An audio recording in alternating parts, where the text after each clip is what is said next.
सब लोग अपने प्रिय नेता श्री सुशील मोदी जी को श्रद्धांजलि देने के लिए यहाँ एकत्र आए हैं। सभी ने उनके जीवन से जुड़ी हुई यादें साझा की हैं और आगे भी हम सबको अन्य महानुभावों के द्वारा उनके बारे में जानकारी मिलेगी।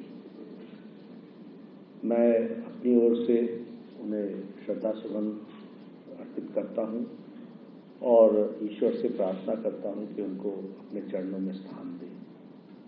सुशील जी से मेरा संबंध जब मैं 10वीं कक्षा का विद्यार्थी था तब से है। जब उनके साथ हमारी मुलाकात हुई तो मैं एक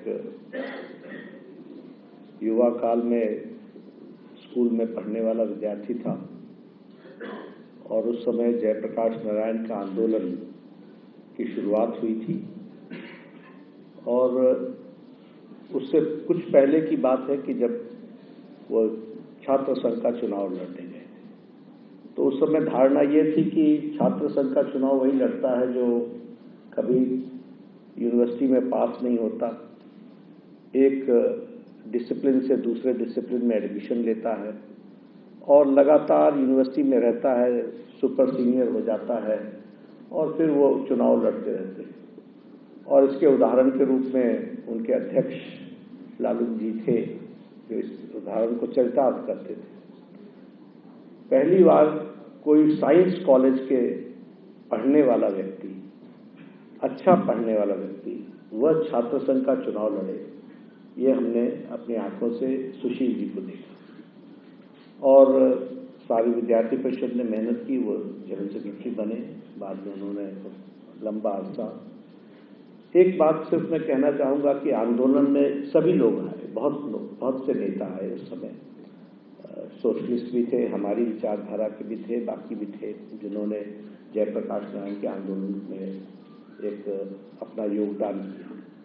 लेकिन ईमानदारी से आंदोलन को और आंदोलन में ईमानदारी से अपनी जिम्मेवारी निभाना, ये हमने सुशील जी में देखा। अब कहना नहीं चाहिए आज के दिन, लेकिन बहुत लोगों को मैंने देखा जो जेल में थे, लेकिन ज़्यादातर वो राजेंद्र के आर ब्लॉक के हॉस्पिटल में देखा करते थे। लेकिन सुशील मोदी पूरे इमरजेंसी के दौरान जेल में रहे और उन्होंने वहाँ भी, जेल के अंदर भी, जैसा भी हरिंदर जी ने बताया कि कई बार आंदोलन किए और कई बार विषयों को लेकर के उन्होंने वहाँ भी अपनी बात को आगे रखा। एक वाकया मुझे याद आता है कि जब 77 में आंदोलन समाप्त हुआ, इमरजेंसी हटी, तो सभी युवा नेता या तो कोई एमएलए बन रहा था या कोई एमपी बन रहा था और एमपी बनने की होड़ थी। और सुशील जी का कद इतना बड़ा था कि वो इनसे कहीं ऊंचे स्थान पर थे।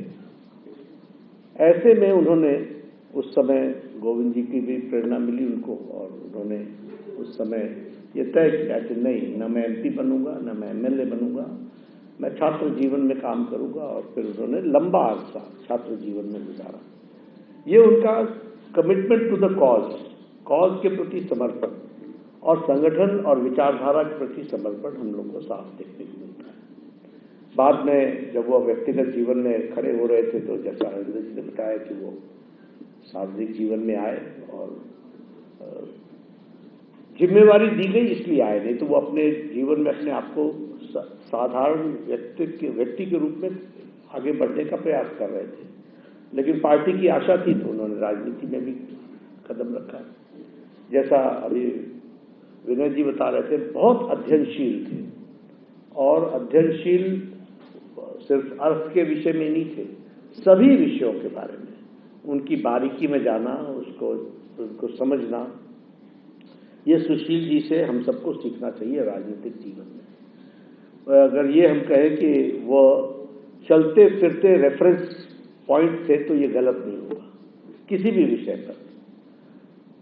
जीएसटी में उनका बहुत बड़ा योगदान है, जीएसटी काउंसिल में, और जीएसटी काउंसिल में उन्होंने अपने कॉन्ट्रीब्यूशंस को दर्ज कराया।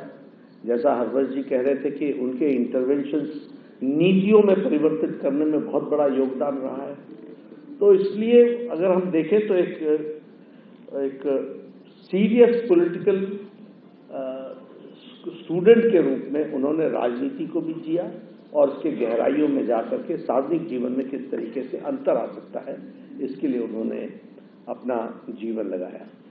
हम चुनाव समिति की बैठक में बैठते थे तो मैं हमेशा सुशील जी से पूछ लेता था, बताओ भाई इस कंस्टिट्यूंसी का क्या है। तो वो उसकी पूरी डेमोग्राफी, पूरा उसका चरित्र, क्या क्या है, क्या कमियां हैं, क्या मजबूतियां हैं, इतना गहन अध्ययन राजनीतिक तौर पर किसी भी कंस्टिट्यूंसी का देखा तो वह रेफरेंस पॉइंट सुशील मोदी थे।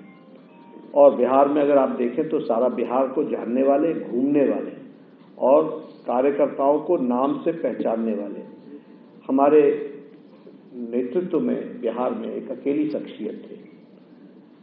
उनका कंट्रीब्यूशन राज्यसभा में बहुत रहा, डिप्टी चीफ मिनिस्टर के रूप में रहा। बिहार को फिर से वापस पटरी पर लाने में और डेवलपमेंट के दृष्टि से उसको खड़ा करने में और उसकी फाइनेंशियल डिसिप्लिन को लाने में, उसमें सुशील मोदी जी का बहुत बड़ा योगदान है। ये सिर्फ तभी समझ में आता है जब लोग राजनीतिक विज्ञान के तरीके से उनकी नीतियों का अध्ययन करें, उनके कार्यक्रमों का अध्ययन करें तो समझ में आएगा। हम सब लोगों को वो असामयिक छोड़ गए। ये समय नहीं था उनका जाने का, ये समय था उनका कंट्रीब्यूशन करने का, लेकिन ईश्वर ने उन्हें हम सबसे छीन लिया। मैं ईश्वर से यही प्रार्थना करता हूं कि अपने चरणों में उनको स्थान दे, उनके परिवार को ताकत मिले। बहुआयामी व्यक्तित्व के धनी थे। हम सब लोगों को लंबे समय उनके साथ काम करने का ही मौका मिला और प्रेरणा मिली। हम सब लोग उनको श्रद्धांजलि भी देते हैं। ईश्वर उनको